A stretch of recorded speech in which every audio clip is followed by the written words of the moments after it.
Good morning વિદ્યાર્થી મિત્રો, તમારું હાર્દિક સ્વાગત છે આપણી યુટ્યુબ ચેનલ એમડી એકેડમીમાં। આજે આપણે વાત કરવાના છે આજના મહત્વપૂર્ણ કરંટ અફેર વિશે, અને આ કરંટ અફેર ગુજરાતની બધી જ એક્ઝામ માટે મોસ્ટ ઇમ્પોર્ટન્ટ છે, ખાસ કરીને પોલીસ કોન્સ્ટેબલ। તો આજનો પહેલો ક્વેશ્ચન છે, તાજેતરમાં કયા એઆઈએ સ્ટાર્ટઅપ એપે યુએસની એપ સ્ટોર પર ચેટ જીટીપીને વટાવી દીધું છે? તો ડીપસીક એઆઈ એપે મિત્રો જે યુએસની ચેટ જીટીપી છે મિત્રો એને વટાવી દીધું છે। આ એક ચાઇનીઝ એપ છે, ચાઇનીઝ એટલે મિત્રો કે ચાઇનાની છે, અને આ 6 મિલિયન કહેવાય ને મિલિયન ડોલરની મિત્રો આ કંપની છે, જેને યુએસએને કેટલા મિત્રો 1.6 ટ્રિલિયન ડોલરનું નુકસાન આપ્યું છે મિત્રો। કારણ કે મિત્રો આ બંને જે અમેરિકાની જે ચેટ જીપીટી છે અને આ જે મિત્રો ડીપસીક એઆઈ છે ને, બંને એઆઈને એક જ સાથે એક ક્વેશ્ચન આપ્યો હતો કે એક ટ્રાયેંગલ આપ્યો હતો દોરવા માટે, એની અંદર રેડ કલરનો બોલ મૂકવાનો હતો। તો જે આ અમેરિકાની કંપની હતી ને મિત્રો, એને 12 બોલ એટલે મીન્સ કે જે ટ્રાયેંગલ હતો ને એની 12 આવી બોલ મૂક્યો હતો, અને જે ચાઇનાની જે 6 મિલિયન મિત્રો ડોલરની કંપની હતી ને એને ટ્રાયેંગલ સાચો દોર્યો। એટલે મિત્રો જે અમેરિકાની જે શેર માર્કેટ છે ને એમાં 70% ક્રેશ થઈ ગઈ।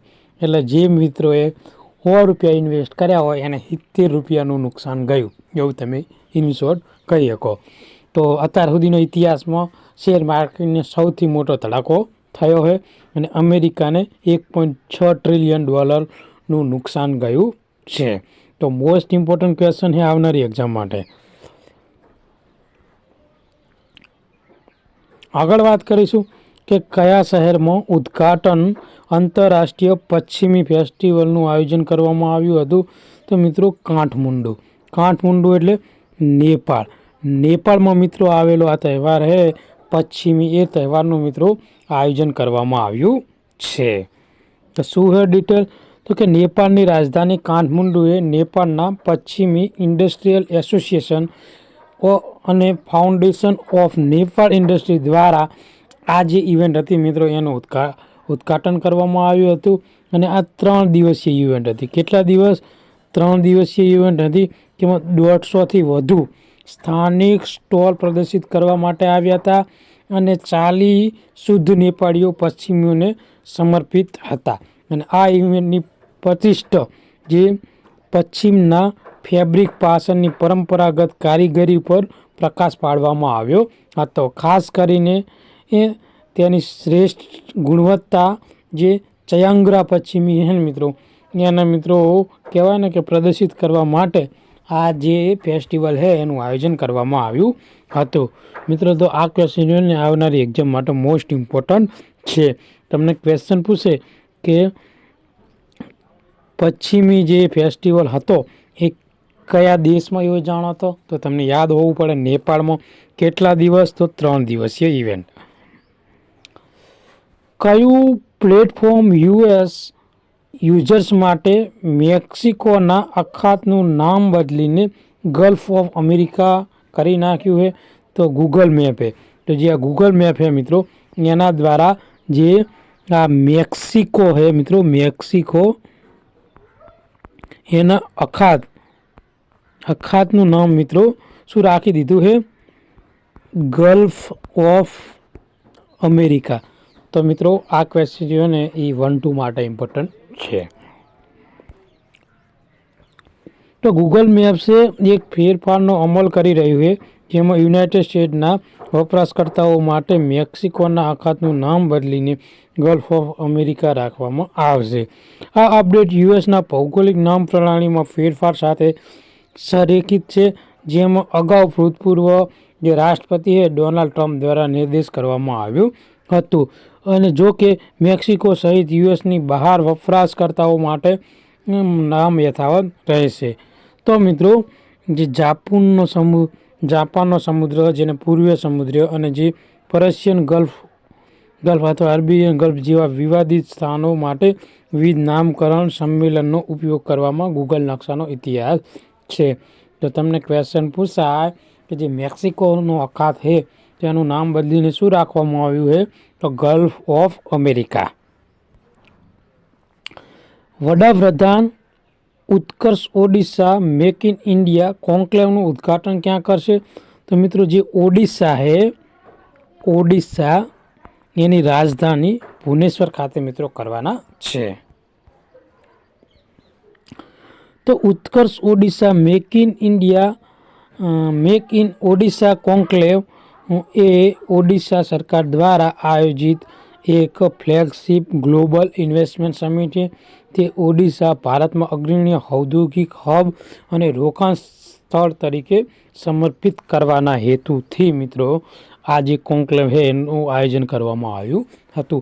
તમને હેતુ પૂછાય તો હેતુ શું છે મિત્રો, જે ભારતના અગ્રણી જે ઉદ્યોગપતિઓ છે એ મિત્રો આ કોન્ક્લેવમાં ભાગ લે અને ઇન્વેસ્ટમેન્ટ કરે, અને જેથી કરીને મિત્રો જે ઓડિશા છે એના જીડીપીમાં ગ્રોથ આવે. આવા હેતુસર મિત્રો આ કોન્ક્લેવનું આયોજન કરવામાં આવ્યું છે. ઇન્વેસ્ટમેન્ટ થશે એટલે રોજગારી વધશે એટલે મિત્રો જે બેરોજગારી દર છે એ નીચો જશે.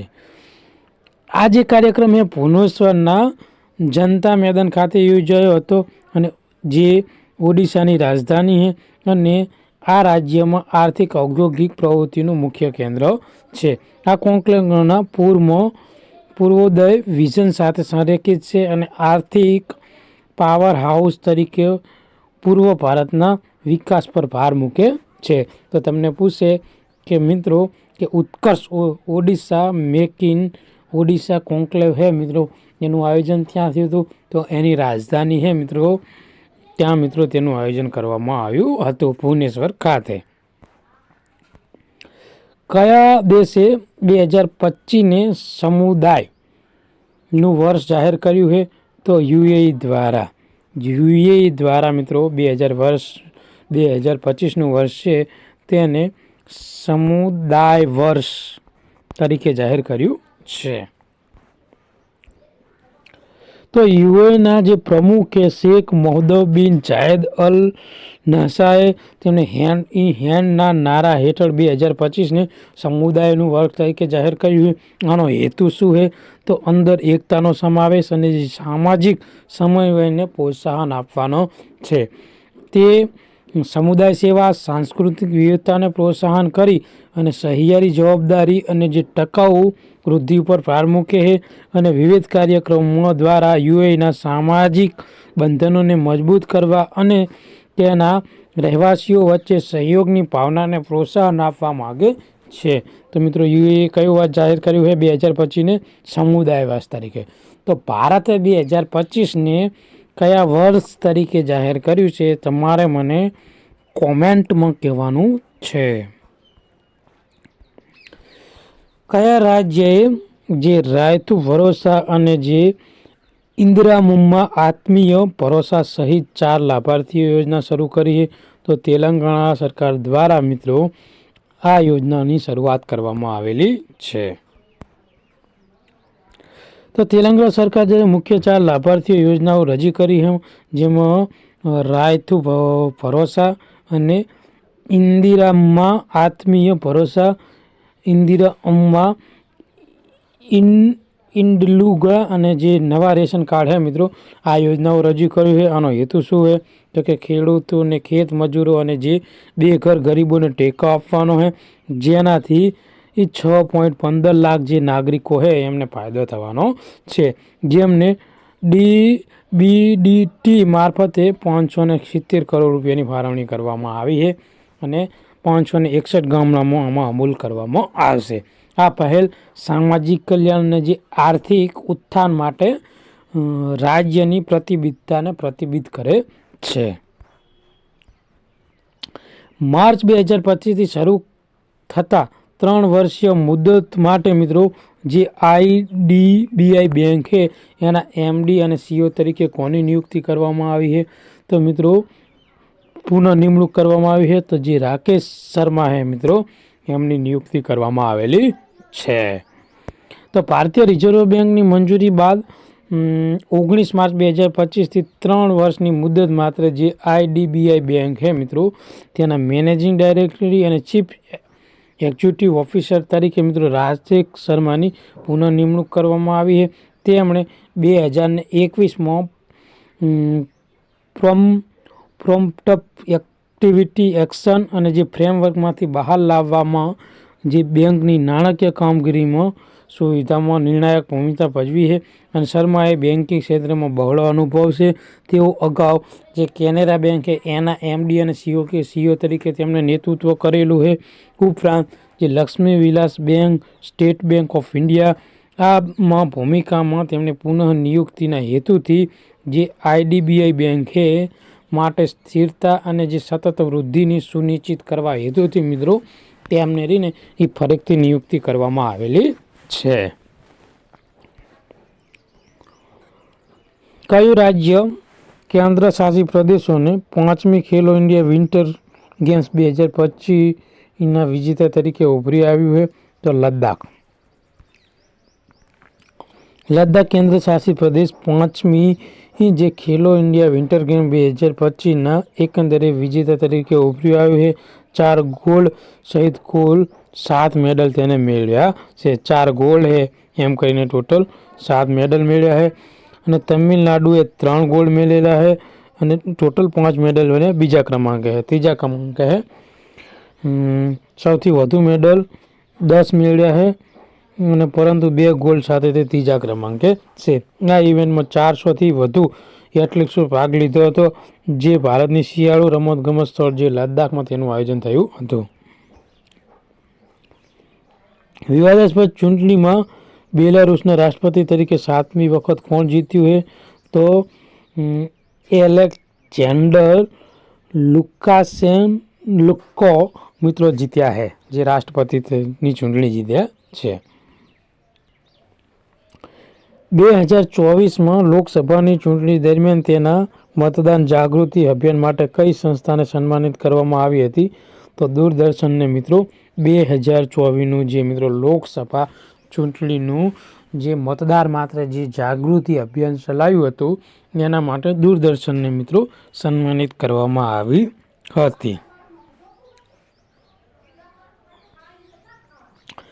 દૂરદર્શન ભારતીય રાષ્ટ્રીય પ્રસારક કરતા 2024માં લોકસભા ચૂંટણી દરમિયાન અસાધારણ મતદાન જાગૃતિ અને શિક્ષણ અભિયાન માટે ઓળખાય છે. તેને આ પુરસ્કાર ઇલેક્ટ્રોનિક મીડિયા કેટેગરીમાં આપવામાં આવ્યો હતો. ખાસ કરીને તેની વિશેષ શ્રેણી ચુનાવ કા પર્વ દેશ કા ગૌરવ માટે મિત્રો આપવામાં આવ્યું છે. તો કઈ મિત્રો એમને અભિયાન ચલાવ્યું હતું? તો કે ચુનાવ કા પર્વ દેશ કા ગૌરવ. તો મિત્રો આ જે 2024માં જ્યારે ચૂંટણી હતી ને ત્યારે તેમને મતદાન જાગૃતિ માટે અભિયાન ચલાવ્યું હતું. એના માટે જે આ દૂરદર્શન ચેનલ છે મિત્રો એને સન્માનિત કરવામાં આવી છે. કોના દ્વારા? તો કે જે રાષ્ટ્રપતિ દ્રૌપદી મુર્મુ છે એમના દ્વારા જે પ્રજાસત્તાક દિવસ 2025ના રોજ જે દૂરદર્શનના ડાયરેક્ટર છે કંચન પ્રસાદ તેને આ પુરસ્કાર અર્પણ કરવામાં આવ્યો હતો. તો મિત્રો મોસ્ટ ઇમ્પોર્ટન્ટ ક્વેશ્ચન છે. કયા શહેરમાં તાજેતરમાં ગુઇલેન બેરે સિન્ડ્રોમના કેસમાં વધારો જોવા મળ્યો છે? તો પુણે, જે મહારાષ્ટ્રમાં મિત્રો આવેલું પુણે છે તેમાં હાલમાં જે ગુઇલેન બેરે જે સિન્ડ્રોમ છે એના કેસમાં વધારો જોવા મળ્યો છે. તો મિત્રો આ સ્થિતિ જ્યારે શરીરમાં રોગપ્રતિકારક શક્તિની ભૂલથી પેરેફિરલ નર્વસ સિસ્ટમ પર હુમલો કરે છે, જેમાં સ્નાયુઓ નબળાઈ, નિષ્ક્રિયતા અને ગંભીર કિસ્સાઓમાં અને જે લકવો તરફ દોરી જાય છે મિત્રો. આ જે રોગ છે ને જે ગુઇલેન બેરે સિન્ડ્રોમ છે મિત્રો એ. અને મિત્રો જેને આપણે GBS ચોક્કસ કારણે અજ્ઞાન છે, પરંતુ તે ઘણીવાર ચેપ, રસીકરણ અથવા મોટા શસ્ત્રક્રિયાઓના દ્વારા ઉશ્કેરવામાં આવેલું છે. તો મિત્રો યાદ રાખશો ક્યાં કેસનો વધારો થયો હોય? તો મહારાષ્ટ્રનું જે પુણે છે ત્યાં મિત્રો કેસનો વધારો થયો છે. આજના કરંટ અફેરનો મિત્રો આ લાસ્ટ ક્વેશ્ચન છે. તાજેતરમાં કોણે ગાંધીનગરથી ચલો કુંભ ચલે યાત્રાનો શુભારંભ કરાવી પ્રથમ વોલ્વો બસનું પ્રસ્થાપન કર્યું છે? તો ભૂપેન્દ્ર પટેલ દ્વારા મિત્રો આજે ચલો કુંભ ચલે એના માટે મિત્રો પ્રથમ વોલ્વો બસનું સ્થાપન કર્યું છે. તો મિત્રો આજનો આ મહત્વપૂર્ણ કરંટ અફેર આપણે અહીંયા પૂરું કરીએ. આ વિડીયો તમને ગમ્યો હોય તો લાઈક કરો, સબસ્ક્રાઈબ કરો અને શેર કરો. થેન્ક યુ, ધન્યવાદ.